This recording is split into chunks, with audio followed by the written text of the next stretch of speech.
Okay, we are live again. Well, always, recording. Always live. We're always. we are live now, not later. When you listen to this. So we're not live now for you. We're alive. We're hopefully alive to each other, though. Yeah. Closer here. Okay, so We are podcasting here from St. Benedict's Abbey. Inside. Guest house. in the guest house. In the guest house, we have it's the typical jokers and Brother Maximilian, who's not a joker, and Christian, who is definitely not a joker. Now I do. No, Okay. I'm sorry. And Is we that are Ice Cube? Getting near the end, so close to the end of This the is the book. penultimate The one. penultimate. Yeah. Yep. So we're gonna make it through. We're picking up at the judicial error, all the way through the speech for the prosecution, which will take us through chapter 9 of book 12, and then our ultimate podcast will end the book. So, but we have a lot of ground to cover today on a lot of stuff that happens, including a pound of nuts. But we'll get there. I have a very pointed question about, well, a lot of things that Dimitri says. So let's see. Where did we end last time? It was the devil who said it. Yeah. devil. Okay. It was the devil's conversation. That was a crazy conversation. That Yes, it was. The devil's conversation with Ivan was a crazy conversation. Then our conversation about that was crazy good, I think. And then Alyosha came and told him Smerdikov killed himself. Right. And Alyosha prayed for Ivan and Mitya at the end. Right. And so this book begins with the trial. So this whole book is what happens at the trial. And I love that the narrator says, I'm going to tell you, I forget how exactly I put it, but I'm going to tell you things, not in like every single detail, and I might actually leave out some of the most important details that I forget exactly how I put it, but that don't seem that important, even though they are, for the trial speaking, they're the most important stuff. So I like the fact that the narrator is making this point that what we come to know about the trial is through his perspective. I mean, I think that's kind of interesting to keep in mind, that when you encounter reality, it seems like it's always going to be, if you're going to ask yourself the question, what is reality, you sort of have to take into account how you stand before it. Right. And I think this is one of the, and we saw this with the preliminary investigation, that the people questioning Dimitri and all the witnesses, they are sort of questioning them, wanting to see something there. And I think that's also another recurrent theme in this book, is that they sort of already know what they're going to find when they question him. And so really the trial is about building the case that they want. In some ways, they want reality to be, rather than sort of having an openness to receive how reality actually is. Because it seems like at the end of the day, we're sort of jumping ahead here, but they'd say it's just completely impossible for Dimitri not to be guilty, because that would just not at all fit with what we want to find here in this town. And so, like, it's the most irrational thing possible, because that's not what we want to find. Which is why I think the material evidence, there's all this sort of like spite, maybe spite, I don't know exactly how to put it, but that's where the devil's hiding later on, right? Ivan says, under the material evidence table. Oh, wow. It's the Bernardian, it's like the Bernardian thing too, like how do you interpret like this objective evidence that is like outside of you? It's always going to be sort of through your like design, what you want to find in that evidence. but it's all under the guise of being quote unquote objective. Right. I was really grateful for the small email exchange that we had with each other about Bernard. Yeah. Because you guys sent me like the Wikipedia page for him, and like We went down a rabbit hole. Yeah. you're apparently like reading him now. Yeah, I'm reading Bernard now. It's pretty intense. But like the one thing that I took from that, and I was grateful for. I think it was you, Dr. Sienkiewicz, who said. Like no wonder Dmitri didn't like him, because he's like all about like he was the one who kind of like, it sounded like he was the one who came up with like blind experiments. So like you have to like remove yourself as a factor in the situation in order to see it more objectively. Right. And like it seems to me, I'm sorry because like I'm like ahead of like where we're talking again, so like I'm like thinking about what I just read last night, which was like the very beginning of Fetukiewicz's speech. And it seems like everyone's doing that to a certain extent. Like everyone's kind of like, I don't know if you would call that like positivism, but like there's like this like, there's this way of like looking at reality, saying like there has to be like a whole explanation that's like that reason can like point to, and like it's demonstrable and like like.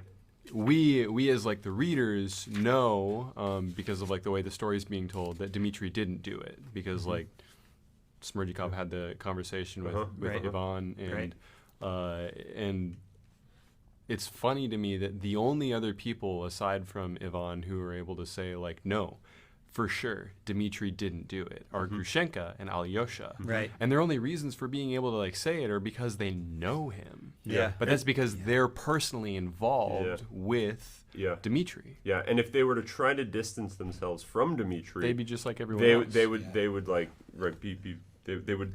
So I love how this is put on 772. So this is towards the beginning of Fortune Smiles on Micha chapter 4, when the prosecutor's questioning Alyosha, and everyone's sort of thinking, oh, Alyosha has this great evidence. He found something that's going to get Micha off the hook, and so everyone's excited to see like what's the big news he's going to like unveil right here. And it's basically he just says, well, I just know he's innocent. I know he's innocent because he's my brother, right? He wouldn't lie to me. This is top of 772 of our book. I can't help believing my brother. I know he wouldn't lie to me. I saw from his face he wasn't lying. And then the prosecutor says, only from his face? Is that all the proof you have? And he goes on, I have no other proof. And of Smerdjakov's guilt, have you no proof whatever but your brother's word and the expression of his face? No, I have no other proof. Right? And I think what's fascinating is Alyosha seems to suggest that he doesn't have any other proof, but I think one of the open questions here is, could there be other proof? Like what other sort of proof could there be? Like if there was material evidence, even that could be interpreted away. I mean, like this is typically, when people say, all this evidence about like saint miracles, people are like, look at all that evidence. And if you really, as you saw the devil saying to Ivan, if you don't want to believe, you won't believe, and you'll come up with a different. But if you want to believe, you'll believe. So I think what's going on here is Alyosha just realizes that's all the proof or evidence that you need. And I wonder if Dostoyevsky is saying, could there be any other proof? Could you have any other proof of someone's innocence, or even their guilt, than sort of knowing them personally, seeing their face as he puts it. Right. So I think this is like the great news of the truth of Dmitri. It's just Alyosha knows his face. And it doesn't that's enough, right? fit the Bernard scheme of the world. Yeah, no, not at all. And because there's no experiment you can do to verify or falsify the hypothesis. Right, it's not testable. It's not. You have to know him personally to be able to say that. There's a great quote from Ratzinger. Where is it? Is it in his Introduction to Christianity, or or it's in that article that we always read in our classes, Jager. The history of the notion of person and theology, or whatever that one's called. I always mess it up. But he says, just like in the whole like Heisenberg experiment, where the observer affects the outcome, what you're looking for. He says that's true in man's look at reality. There's no way for him to remove himself from reality in such a way that he's an outside observer, because he is constitutive of reality in some sense. And so it's always going to be, it's kind of like what you were saying before, it's always going to be from within that man sees the world, and he can't ever distance himself. And to distance himself from the world, to observe the world as man distanced, is not to observe the world as man, as yourself, right? Yeah. So I think what's happening here is the attempt that's taking place, kind of like you were saying, Brother Maximilian, that they're all trying to just have this material evidence stuff from the outside, and it's Alyosha who's saying, no, I saw it from his face, he wasn't lying. That is sort of mocked. In fact, right after where you stopped reading there, Jager, I have no other proof. The prosecutor dropped the examination at this point. Oh, yeah. That's it. That's all I need. You got nothing. Yeah. Right? Whereas Alyosha, in his heart, truly believes this is the greatest evidence he could present, I think. And I love when Dmitri hears the prosecutor, questioning people and drawing reports out of them. It leads him to shout in a derogatory way, Bernard. Right? I mean, like, can we find an instance of this happening? Because I'm looking right now, but I can't. Yeah, towards the beginning. I mean, the judge shuts him up pretty good. At the beginning, yeah, but he doesn't yell Bernard there. He yells Bernard when he died like a dog. He does that. Yeah. When Rakitin is talking, or they're talking about Rakitin, he calls him a Bernard.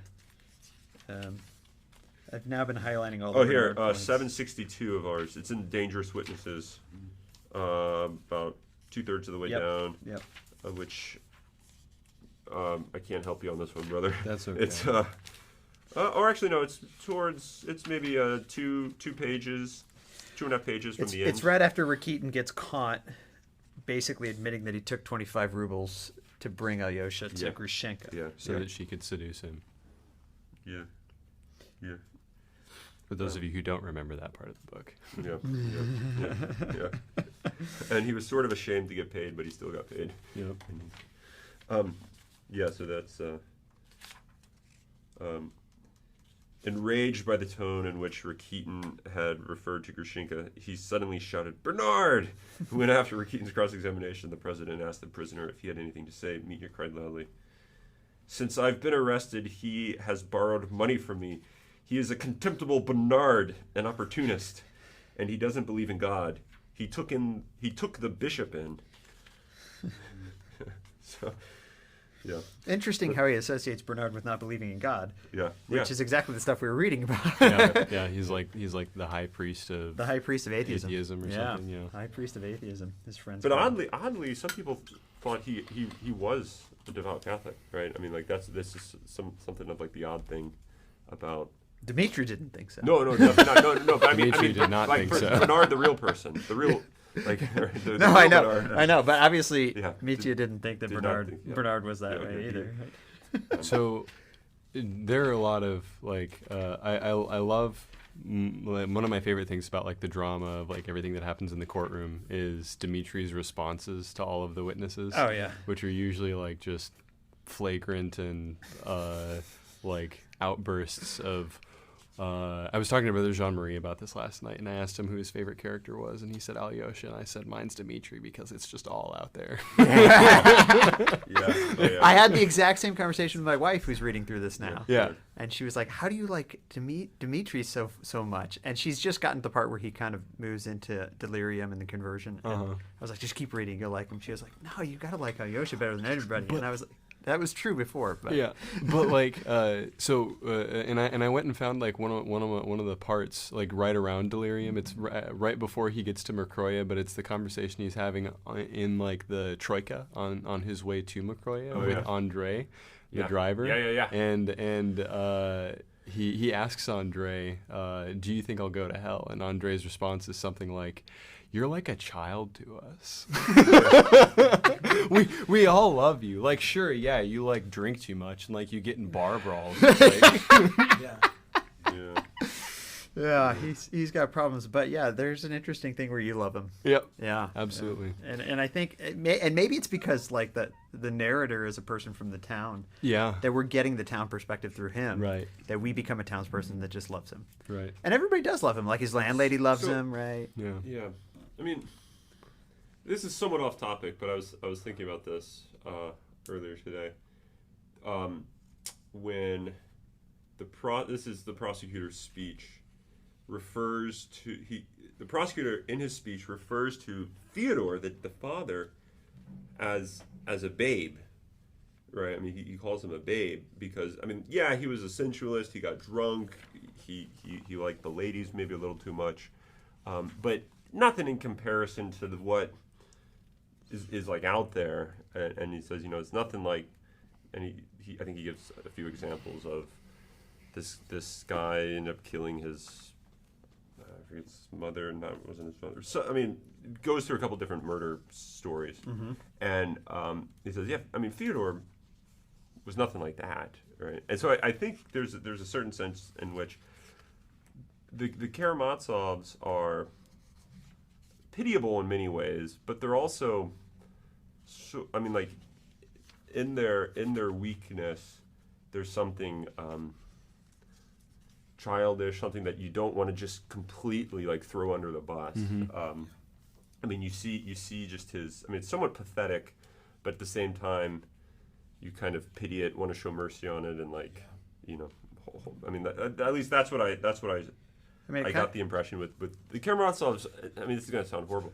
They're not like, I mean, they're bad people, but they're not like despicable. Yeah, this is Dante's hell, right? Yeah. His inferno, right? Who are the people at the top, or the outer circles, which aren't as bad, are the sensualists. Yeah. Right? The lust. It's as you go inner yeah. that it becomes these what Dante obviously sees as more diabolical. I mean, I think Keaton would be farther closer to the center. Oh yeah, man. If Satan had a fourth mouth, you'd be chewing him. Yeah.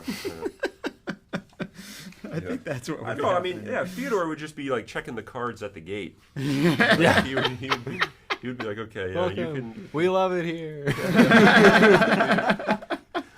They've got the it's rack. not so bad. They've got the rack.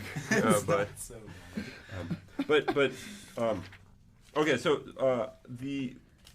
I thought. I mean, we can. There's about three things I want to talk about in this section for sure. But Which section is this? this whole section. Okay. I like the medical experts and the pound of nuts. Okay, that was one. I want. Well, Wait. that's No, fine. Brother That's Max fine. really got cut off Yeah. like way at the Yeah, beginning yeah, here. go He for should it, go go for it. first. Yeah. He should go So first. what I was going to say, Dimitri has all these reactions to the witnesses. The one that makes almost no sense to me is after Katya comes and she like paints this really favorable picture of him to like everyone in the courtroom. He says, Katya, you have ruined me. Yeah. Now I am condemned. Yeah. And That's like, right. I was very questioning of that too. The first time I read that, I was like, Dimitri. Like at first I was like, of course this doesn't make any sense. It's Dimitri. But then like I thought about it more. I was like, no, it really actually doesn't make any sense at all. Like she just like did the best possible thing she could do for you in painting your character in the best light. And this is Page 777 in our version. Yeah. Okay. Fortune smiles on Micha. Yeah, and what she does, how does she give the evidence, right? She basically takes the blame on herself in many ways. She says nothing about the fact that he asked her to come to him for the money, Right. and instead says she went on her own, basically soliciting the money from him. That's what it makes it seem like. And even, isn't this where the narrator, maybe not. No, I don't think so. But it's interesting how there's really this sort of altruism, maybe that's not the right word, but this, what seems like, again, love that she has for him to save him, even to throw herself under the bus. And it says, and he does say, later on, people suggested that maybe it wasn't just a bow that happened, and she suffered this in the end, but she put it out there, right? So I think there's something about her that is doing everything she can to save him, and he comes out with this. I mean, I actually have a big fat question mark right next to that. Right. Katya, why have you ruined me? Now I'm condemned. Any answers, guys? I don't know. The only thing that I could think of considering it was that the fact that Dmitri can't stand to lie. Yeah, I was thinking that too. Which goes back to Zosima at the beginning, right? Yeah. Don't never lie, especially to yourself. Yeah, absolutely. Yeah. Yeah, because he knows she's not telling everything. Mm-hmm. And there's, I don't know, maybe he recognizes that even a really good lie isn't going to get you somewhere. Mm-hmm. And maybe he thinks, maybe by condemned he means something different than going to prison. I was just thinking of that too. Yeah, I mean, like, maybe it's some sort of, he might have been convinced in that moment that that was going to somehow guarantee him acquittal, which would have condemned him to exactly what he didn't think that he needed, which was like life outside of prison. Yeah, he wants to go to Siberia. He wants to sing the hymn to God in the mines. Even though he knows he didn't do it. Like, I think this kind of goes back to like the responsibility versus blame thing we were talking about before. Uh-huh. He knows he's not to blame for like swinging the paperweight and killing his dad. Yeah. He knows he's still responsible for it in his heart, though. Right. Yeah. Right. And that's why he wants to go and suffer, right? Yeah. So, and maybe it has also, I was just thinking about this, maybe it has something to do with the mysterious visitor who sees Zosima confess everything and wants to live the life of freedom that he has. And maybe Dmitri feels like he cannot live the life of freedom if he's living under the lie that Katya is telling to get him out of this. Mm-hmm. Because for him it seems like freedom is going to be in Siberia in the mines. Mm-hmm. Not per se, but because he's confessing everything, right? Which he starts doing actually from the get-go, right? When the delirium chapter happens and really his transformation takes place. Mm-hmm. When they could arrest him, I mean, what does he do? He tells them everything, and he flat out says over and over, "I'm telling you things that are going to condemn me. I know, but I'm just telling you what is." Yeah. Right? It's so interesting to me then too how the prosecutor, Ippolit Kirillovich, he paints Dmitri in the light of like this like criminal mastermind who's like calculating how he's going to respond to all of the questions he's being asked by and I think Nikolai Parfenovich is like the assistant prosecutor. Mm-hmm. So like they're like interrogating him, and he like spins this yarn of like he like reacted like at exactly like the time he had calculated to like try to shift the blame onto Smerdyakov instead of like admitting to it himself. Right. Yeah. Right. He had to hold that off for a while. Right. Yeah. Because like what fits what fits the narrative for the argument he's presenting is someone who did it and is trying to get away with it, not someone who legitimately had a moment of like conversion of heart, which saved them from actually swinging the brass pestle and murdering his dad, and then walking away and just being honest from that point on. Mm-hmm. Right. And I mean, so I think that theme, I mean that I think is what the medical experts show you. So they're with the three medical experts, right? And the one basically says, "Oh, he looked to the right," which was like what to the jury, and that means this one thing. That means he's obviously insane. The other one's like, no.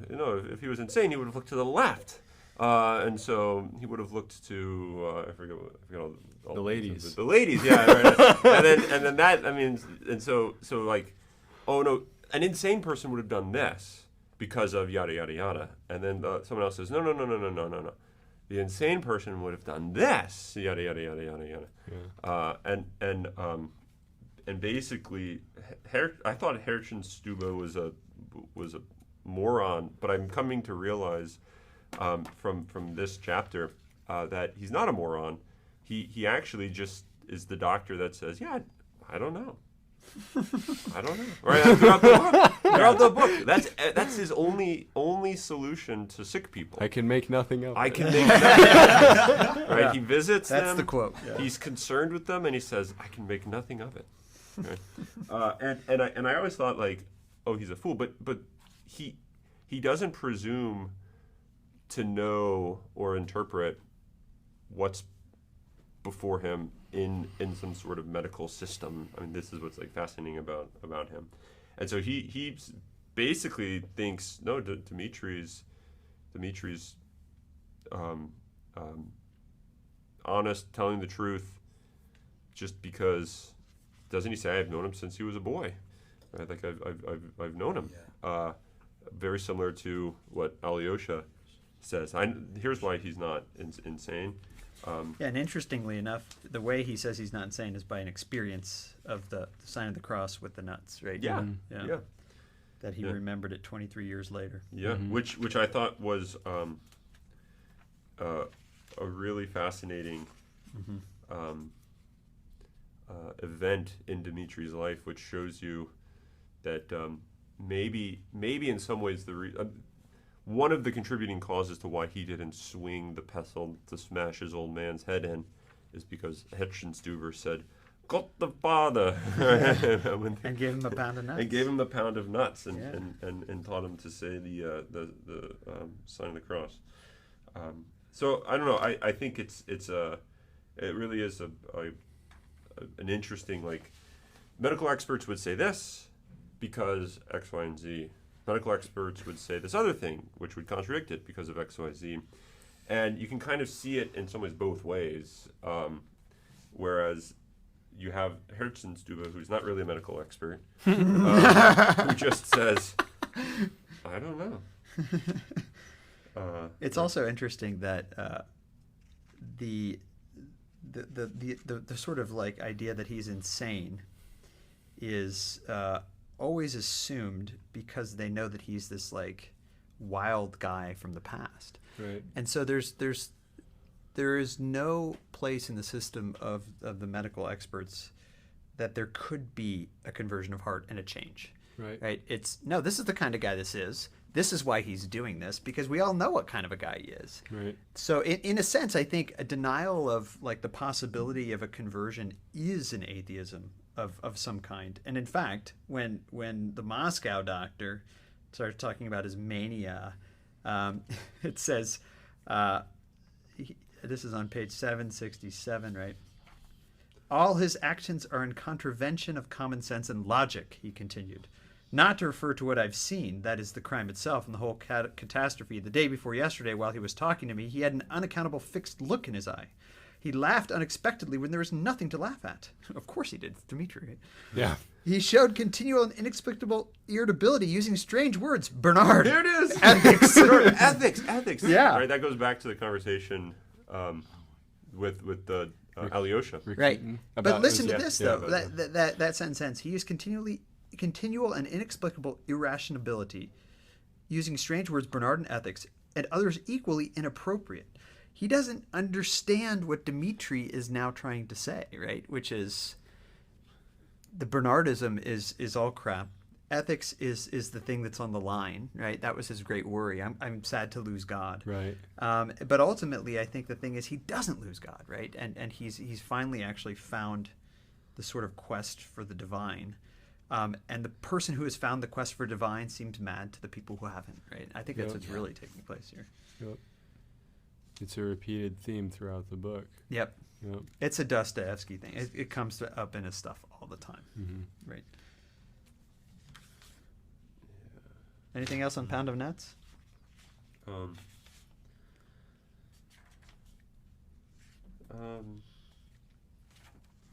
mean, I like.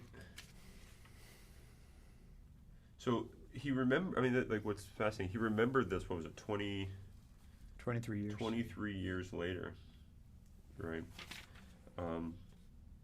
Presumably, when he comes back to the town, not too long ago, right? I mean, this is probably within the stretch of time he's been back in town, right? And I think I think this is in what we've seen in the prosecutor's speech, that Theodore wasn't a father, and yet here you have Dimitri was formed not by Theodore. I knew at least positively by Theodore, but I mean, it's an instance. Here's the point. It's an instance of the formation, maybe the saving of Dmitri in his childhood by the quote medical expert, but it was not through medical expertise that he did this. It was just through being a human being and giving a pound of nuts that like here's how a doctor really saves people, right? So I don't know. I think that's the fact that it was his childhood, that he remembered his whole life. I think is what keeps Dmitri alive, keeps him from going the route of Smith. Yeah, I mean, there's still the big question of why, when you were standing there staring at your father's face, which you hated, did you not do it? And he basically, he's like my guardian angel, man. I don't know what happened. Who knows? Like, I mean, it's very possible this pound of nuts has transformed the kind of thing that he is. I mean, and even I mean, like shooting himself. I mean, he was planning on committing suicide. I mean, just his whole life in many ways. I mean, who knows how, like, if this is like what was really, but this is something that formed him and showed him goodness. So I don't know. I think it's just a significant. It comes and goes. It seems really insignificant. Just a pound of nuts. I mean, it's like the onion. Yeah, it's like the it's exactly like the onion. yeah, no, that's impossible. Yeah, but try holding up a dozen people by a pound of nuts. That's seemingly more difficult than an onion. Especially if one of those is Dmitri. Yeah. Raging at the bottom. Yeah. So I don't know. I don't have anything else on. I just thought that was just a fascinating. It's the children. It's the children. It's got to be like. It has to begin at childhood. Dr. Sienkiewicz, you said that you had three things. I think one of them was probably Katya. And one of them's Katya, yeah. I think we need to talk. And the last one is going to be about Hamlet. No, Hamlet. Oh, really? Although we should talk about Ivan. We should definitely talk about Ivan. Yeah. No, let me stay on Dmitri for just a second here before we move into Ivan, because I think this comment about Hamlet is really important, where he brings it up a couple times. And I'm surprised Dostoyevsky didn't use it as the title of a chapter, because it just seems like the kind of titles of chapters that he gives. But he starts it when he's talking about, okay, this is page 791. So the prosecutor's speech, sketches of character. I think this is the beginning of his speech, this first chapter. It's probably like 2 pages in. And he kind of starts talking about, basically horrible crimes that happen in Russia and why Russia's such a mess. And he says, perhaps people will cry out against me that I'm morbid, hysterical, that it's a monstrous slander, that I'm exaggerating. Let them say so, and heavens, I should be the first to rejoice if it were so. Oh, don't believe me. Think of me as morbid, but remember my words. If only a 10th, if only a 20th part of what I say is true, even so, it's awful. Look how our young people commit suicide without asking themselves Hamlet's questions. What there is beyond, without a sign of such a question, as though all that relates to the soul and to what awaits us beyond the grave has long been erased in their minds and buried under the sands. And so he seems to assume that the youth of Russia, most exemplified in Dmitri, have no thought of anything beyond the sensual present, right? But it's a complete misunderstanding of Dmitri and of the Karamazovs, where, the real kicker line comes up later in his speech. And now I'm not going to find it. Is it the next time he mentions Hamlet? I think so. Yeah. It's page 814. So this is the Galloping Troika, the very last chapter here, like basically a page and a half in. He starts talking about conscience. He says the Karamazovs are wild and reckless, right? But there's something else, conscience, its judgment, its terrible torments. The pistol will settle everything. The pistol's the only way out, but beyond. I don't know whether Karamazov wondered at that moment what lies beyond, and whether Karamazov could, like Hamlet, wonder what lies beyond. No, gentlemen of the jury, they have their Hamlets, but we still have our Karamazovs. And this assumption that the Karamazovs do not think about what lies beyond is just like if you've read anything in this book, this is like all they talk about. And interestingly, actually, I'm just reminded of this. Ivan says we have to remember when he's in the bar right before the Grand Inquisitor. He says we have to talk like Russians, so we have to talk about real things. And what do they talk about? God and his existence and the problem of evil and like everything that he assumes a Karamazov doesn't think of. There's something which maybe this is what we want to say then at the end of this is maybe his galloping troika of Russia is a false portrayal of Russia, and that Russia, if it's sort of like personified in the Karamazovs, is in some sense has a soul and a heart that can save humanity in some way. I mean, the whole chapter earlier on, Confessions of a Passionate Heart in Verse. Yeah. I mean, that whole thing is about. I mean, it's like Dimitri's posing of like the eternal question. I mean, recognizing, I'm not really going to be able to answer this properly because he's too much of a centralist, and he can't, as he says, I can't become like the peasant, right, and embrace the earth. But I mean, he's sort of tormented by all of this. I mean, it's just very clear that this is one way to interpret the evil of the Karamazov, is that it's not as what did Dmitri say? The reason he does this. He rages is because of the questions welling up in him. Right? Is that Yeah, what you're talking about? Yeah. That he's afraid that he doesn't believe in God, and so he wants to sort of hide the questions. So you can interpret sin as a way to kill, stifle, distract yourself from the question of the beyond, right? The Hamlet question, and that's not how the prosecutor is interpreting Dimitri's life, his sin, his sensualism. I mean, it's just, it's not it has this intimate relation to the beyond, whereas Dmitri seems to over and over say, this is why I'm doing this.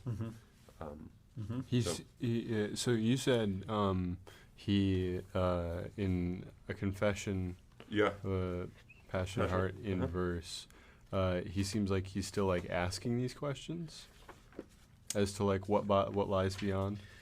Well, I mean, I think he's sort of tormented by the fact that how could I be doing this knowing these other things? Like he sort of knows how loathsome he is. I mean, he says, what's odd. I mean, that's where he has this discussion of beauty. That how could someone is there beauty in Sodom? And he says what's amazing is that someone can be living in Sodom and still not give up the ideal of beauty.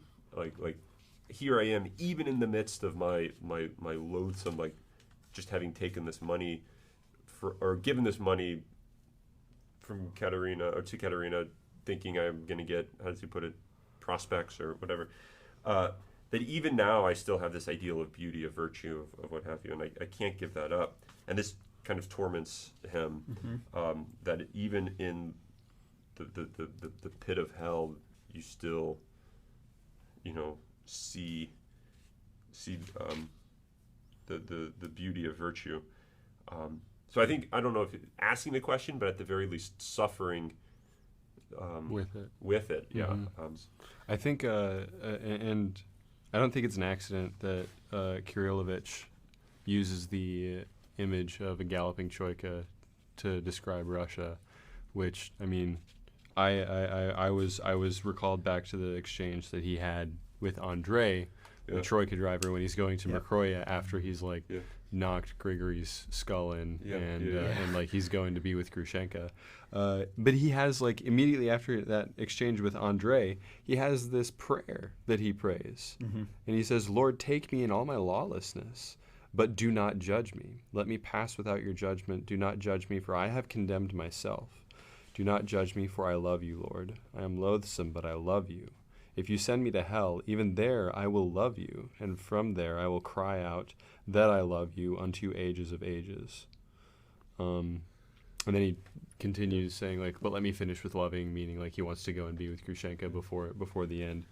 But like that's not that very much doesn't fit the narrative of what Kirilovich is like trying to paint Dmitri as, someone who like just doesn't, someone who's like heartless, calculating, doesn't care, and is just trying to like game the system so that he can get away with getting what's his and getting away with murder.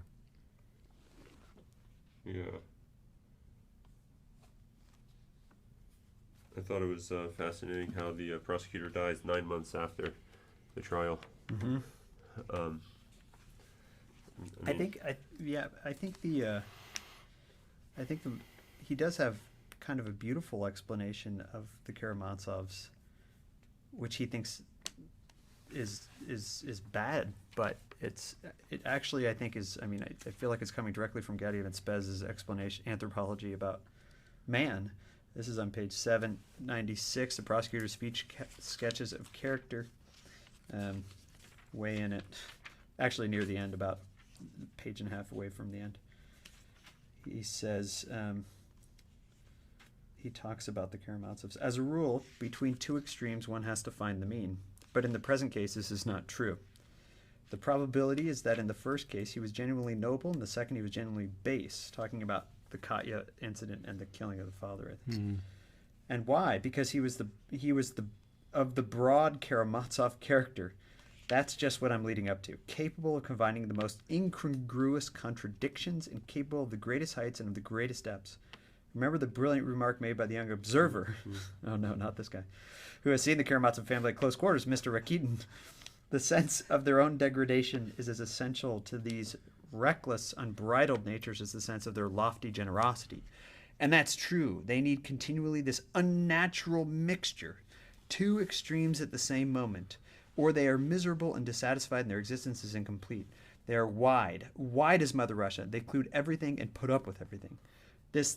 So I actually was writing all over the side of these and saying, this is like the perfection of man, that he's like two extremes at the same moment. But he calls it an unnatural mixture, and I think it's just what the human person is. And I think that's kind of the story that Dostoevsky has been given this whole time, right?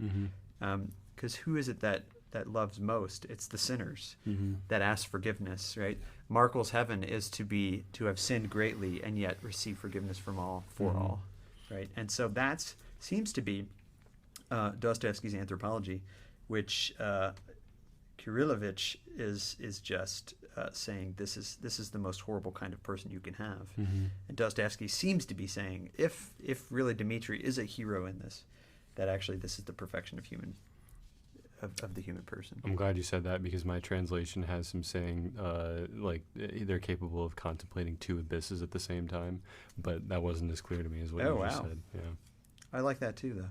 Yeah.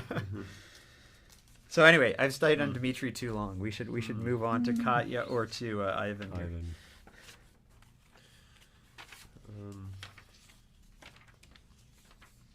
Well, we should start with Ivan, because it's after Ivan that Katya really reveals herself.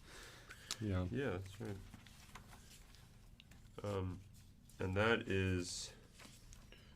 Is that Dangerous Witnesses or Fortune Smiles? Sudden catastrophe. It's like 2 pages in. 5th chapter. Yeah. That must have been the Sudden Catastrophe. So it seems like Ivan, goes in. Is not planning on giving any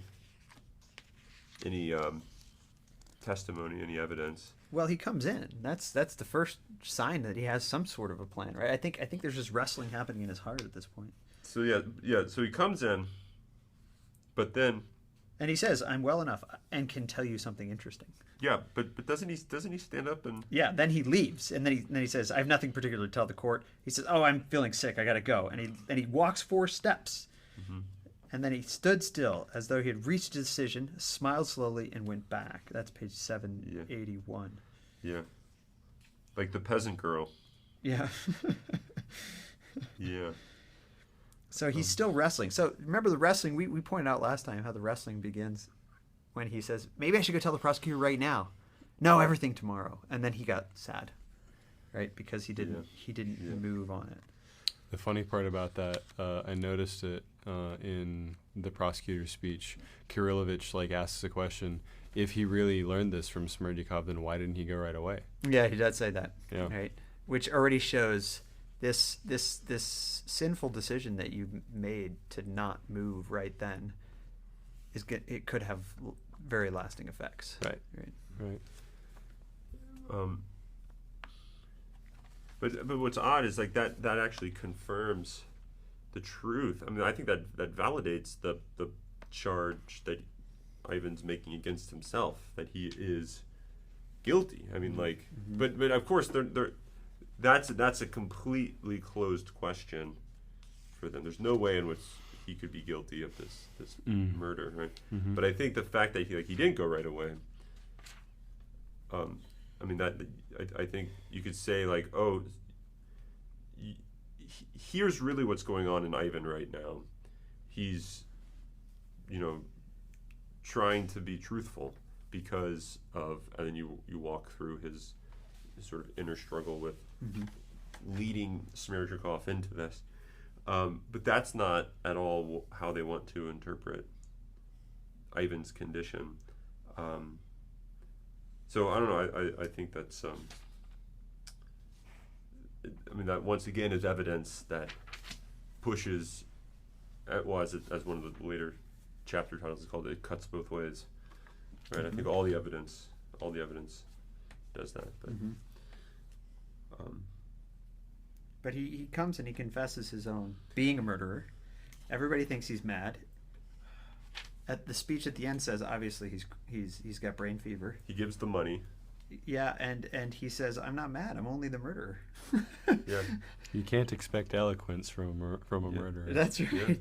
Yeah, I mean, so I think what's happening here is very interesting. Dimitri's mad because he's not admitting he's the murderer. Ivan's mad because he's saying he's the murderer when he's not, according to, the... Alyosha's mad because he believes Dmitri just at his word. Yeah. and he doesn't think that Ivan's the murderer. Right. Yeah. So Alyosha's like, I mean, he basically tries to stop him, right? He's like, he's mad. It's Alyosha that jumps and cries, he's ill. Don't believe him. Oh yeah. He has brain fever. That's Yeah. Alyosha that says that.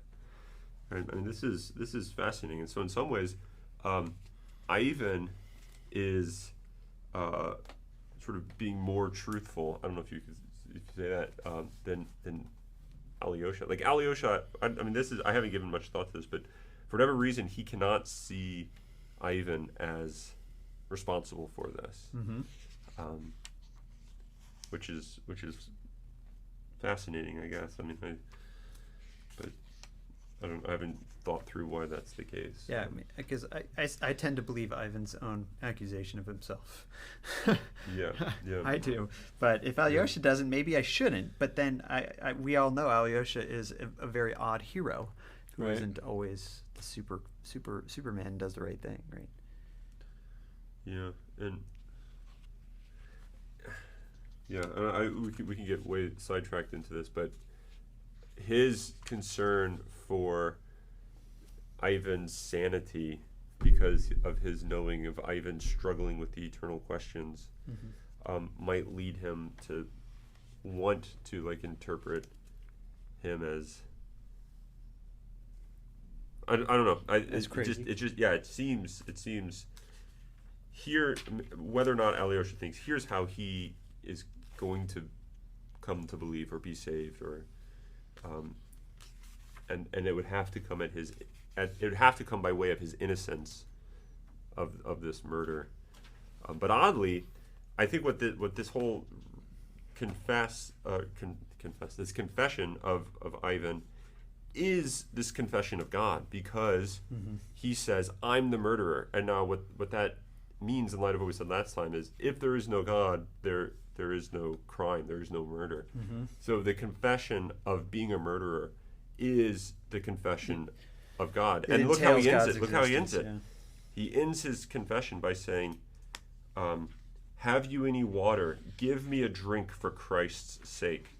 Now you could think of that as like he's like swearing. You could also think of it as, I mean, confession of faith. Yeah, I mean, in a sense, like He's identifying himself with one of Christ's little ones. Yeah, Or, like, yeah. If you give them a drink of water, Yeah. then you shall not lose your reward. Oh, that's killer.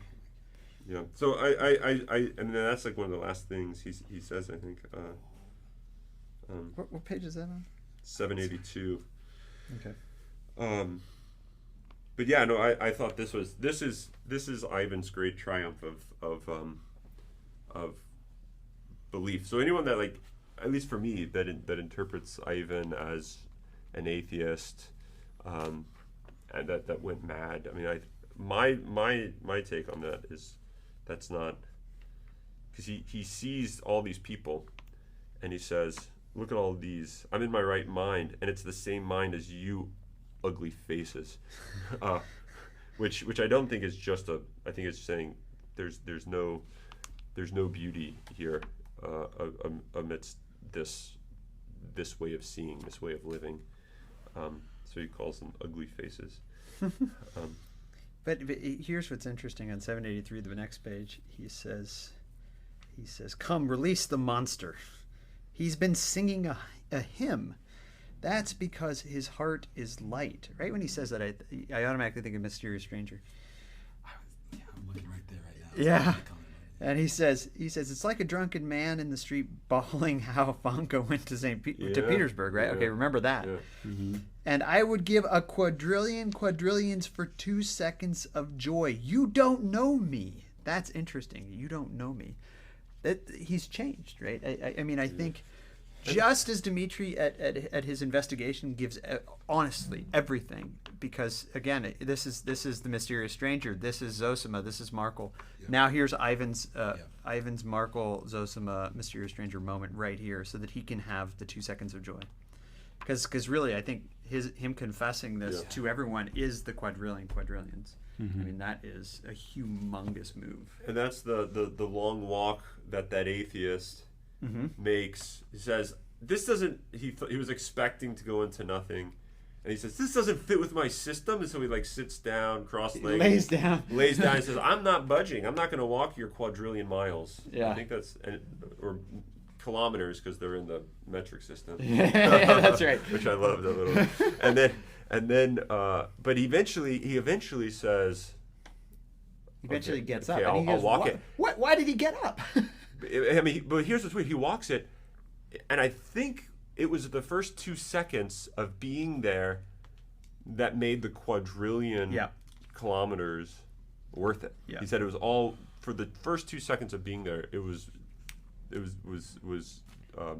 that justified the quadrillions. Yeah. So, Yeah. speaking of Mysterious Visitor, I hadn't realized this until right now. I think it's so interesting. If you go back to the story of the Mysterious Visitor, thanks, Brother Max. But so I'm looking at the life of Father Zosima, Oh yeah. book 3. No, I'm looking at section D, maybe like 3 or 4 pages in. Recollections of his youth. Yeah, around there. When the Mysterious Visitor, I guess essentially the parallel is stronger here in between the Mysterious Visitor and Ivan than I had realized, because, and I had been wrestling with this question of, is Ivan actually guilty, and not wanting to believe that he was guilty until right now. I'm like, yeah, I think he's guilty, because the parallel is so strong in between the Mysterious Visitor and the servant that was blamed for the murder that he committed. And so interestingly, the servant is blamed, falls ill, and then a week later he dies. Yeah. The parallel is so strong in between that and what happens with Smerdyakov and Ivan, so strong that maybe Dostoyevsky is suggesting that although Smerdyakov was the one who actually committed the act, that Ivan is in fact guilty, and like that. Yeah. Anyway, I guess I just hadn't seen that until now. That wow, actually his or her servant was blamed for the murder, and then he died a week later. Like how scary similar is that to what we see happen with Smerdyakov and Ivan? Yeah. I don't know. Yep, and as he puts it, that curse Smerdyakov won't send you proofs from the other world in an envelope. So too bad for you guys, but this is all you got is me. Yeah, yeah. If you're looking for material evidence, Yeah. you're not going to find it. Bernard's. You Bernard's looking for more tales. You're not going to find Smerdyakov's tales. No. And of course, it's right here that Katya finally shows her true colors. Right? Yep. Yeah. She finally shows her true colors, and that, and she finally, maybe for the first time, as the narrator puts, realizes that she loves Ivan, but she's willing to throw Dmitri under the bus in a second, even though she was willing to suffer for the rest of her life, basically being known as a slut. And so you think it's because she sees Ivan. Oh yeah, you don't? No. I'm just like not saying like. So there was that part where Alyosha started saying he's crazy, right? No, he's ill. He's got brain fever. 782. And you didn't read the next sentence. Katerina Ivanovna rose impulsively from her seat and, rigid with horror, gazed at Ivan. Right? Yeah. It's all about him. It's all about him. Yeah. So when she pulls out the letter, the what did they call it? The proof. Shoot, what was I it? don't remember. Incontrovertible Mathematical proof. Mathematical proof. Yeah. That's right.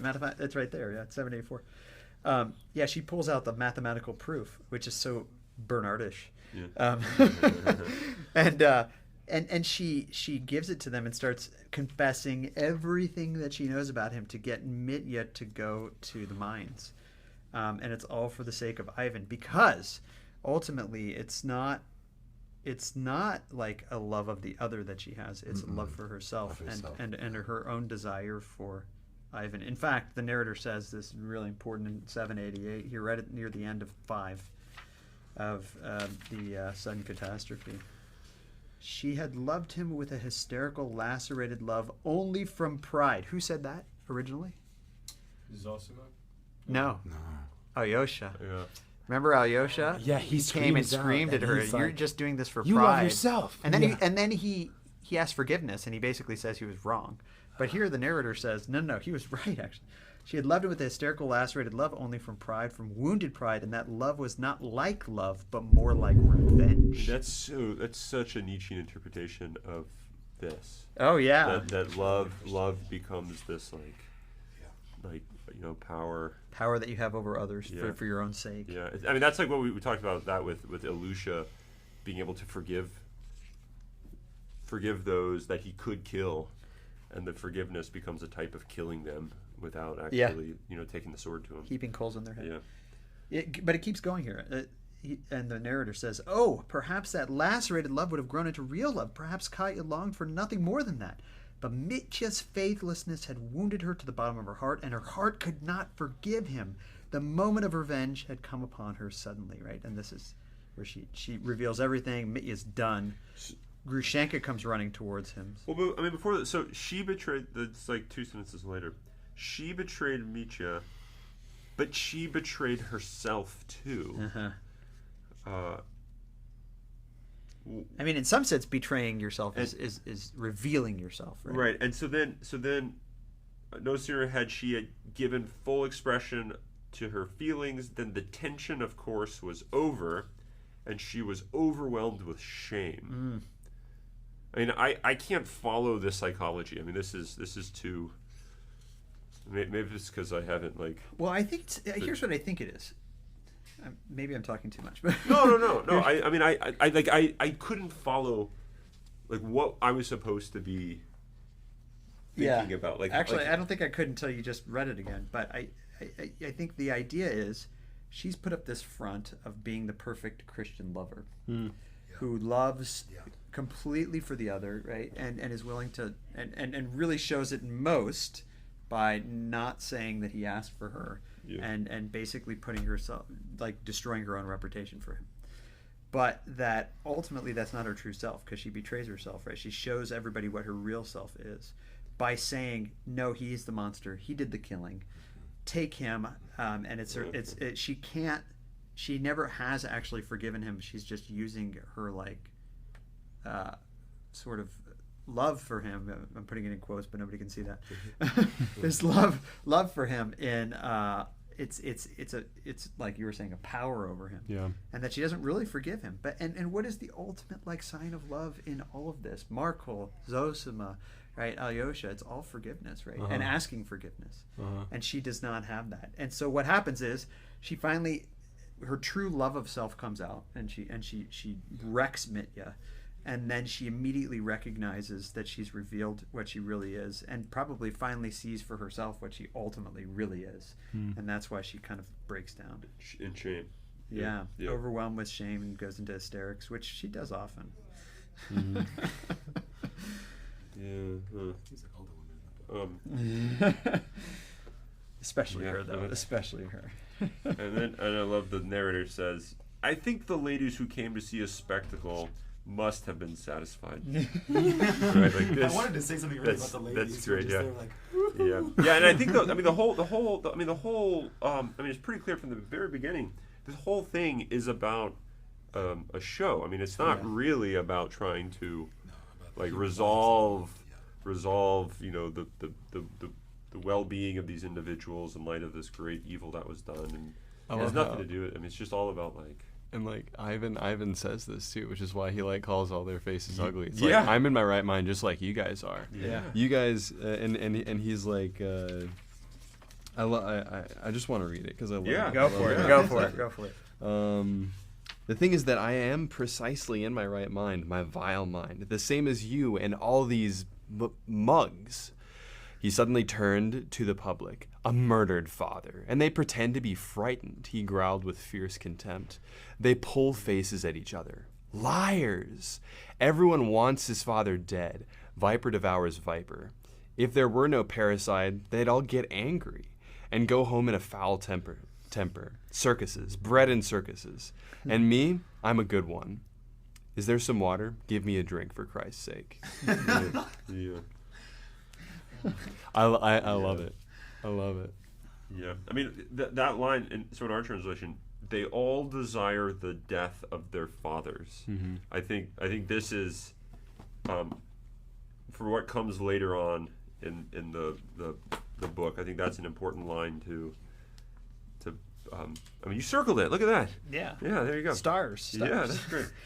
Well, because it has to do. I mean, this is atheism, right? I mean, and that's what the book was originally supposed to be entitled Atheism, right? It was supposed to be like a 3-part book called Atheism, and it was going to include demons. Yeah, demons was part of Brothers part of Karamazov, the trilogy. and then maybe the young. What's the young one? The adolescent or something. Young. Oh yeah, the adolescent. Yeah. No, maybe it's that. Yeah. But Or a raw youth, maybe Raw, that's what. I don't remember what it was. I haven't read that Good. one, but I think they were all supposed to be called just one big giant 3-volume book called Atheism. But yeah, I mean, but I think this. So in many ways, they're all like Ivan. I mean, because Ivan early on desired the death of their. I mean, so I have the same mind as you. You have the same mind as me. What you're looking for is what I was looking for. My dad dead. Yeah, right. And so I think he's sort of. I mean, this is a great. We just watched a Hitchcock movie that basically made this exact. Yeah, no, I've been thinking about that movie the whole time. But Shadow of a Doubt. Shadow of a Doubt. If you want to see this, We'll put it in the show notes, which don't Yeah. exist. Yeah. It exists. Yeah. So I think the idea of this being a spectacle, in many ways, not just this, but legality and I think even more generically, broadly, ethics, morality is I think what Ivan's saying is, for all of you, it's just a spectacle. Mm-hmm. It's just a way of lording stuff over other people, Or worse, being diverted. Yeah. Yeah.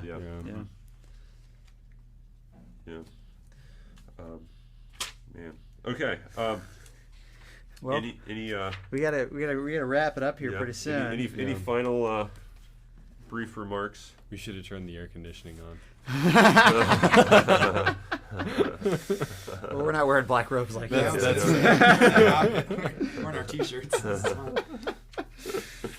Oh. Well, the prosecutor's speech, it's very interestingly misunderstands the Karamazov's human nature and I think Russia, or at least that's what I'm thinking right now. But I haven't gotten to the other speech yet. But I think that the galloping troika is very interesting, that he sees Russia as sort of wrecking everything. I'll be interested to hear what you guys have to say about it, because I think that I don't know if it's like two different kinds of positivism that like both kind of like miss the mark. For like, because like we're gonna read like the defense attorney's speech and like the rest of the book too. But I think I was interested by the fact that like there's just at the very beginning, so I'm not going to ruin that much for those people who like still haven't finished the book. Hey. Just which I mean I haven't either. But that like there's the thing that's like condemning for Dmitri in Kirillovich's argument is the totality of all of the facts together. And Fetukevich, his big thing is going to be like, well, yeah, but if you look at each one of them individually, like they don't really stand up. But I mean, I still like in my mind that's like still he's a Bernard too, like Yeah.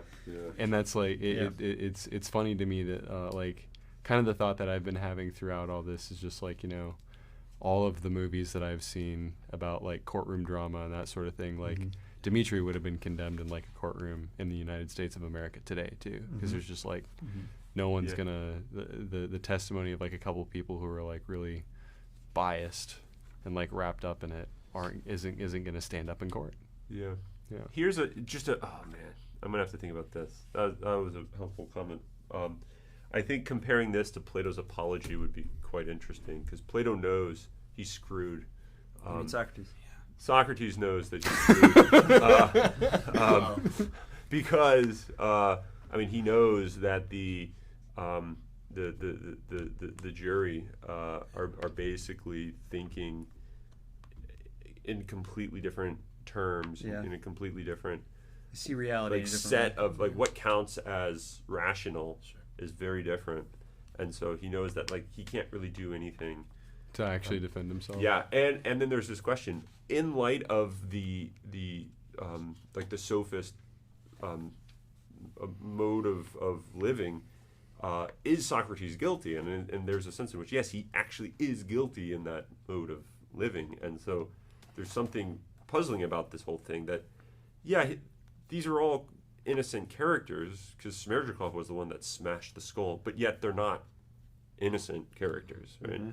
So there's something about being guilty and innocent, which you also see in Plato's drama of the Apology. Socrates is innocent, but also in some sense guilty. Huh. Yeah, I don't know. Worth thinking about for all you Platonists out there. Okay, well we've gone long enough. So, final thoughts. One more. That's it. Last one. Okay, we'll just leave you with some chant.